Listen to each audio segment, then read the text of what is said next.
So this is Maureen Michelle Smith and I'm Joan Morgan McCarthy, and in these few minutes that we've got, we'd like to talk to you about myth busting. We want to blow up some of those silly myths about ageing, because they really are silly, aren't they, Maureen? They are. I heard someone at the doctor's the other day saying, oh, to be old is to be sick. But the research clearly shows that most older people are very healthy. Yes. And you know the old one, oh, you can't teach an old dog new tricks. Well, the research shows that older people can and do learn new things, and they learn them really well. Just look at the university results. And here's another one. You know when they say you shut the barn door after the horse has bolted, or many people say, oh, the horse has already bolted.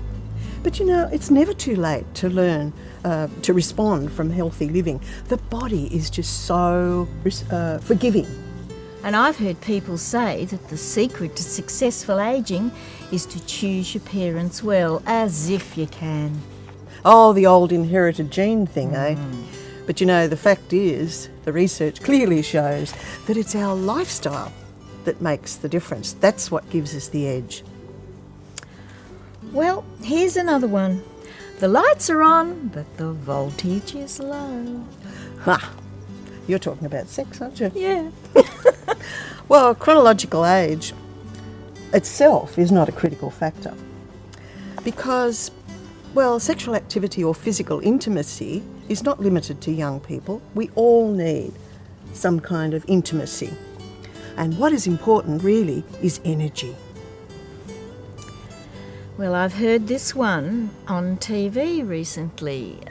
The elderly just don't pull their weight. Oh yes, some of our more powerful leaders use that one, don't they? We won't name names, of course, but did you know that 1/3 of older people work for pay, another third are working as volunteers, and lots of the others are helping out their neighbours, their family and their friends?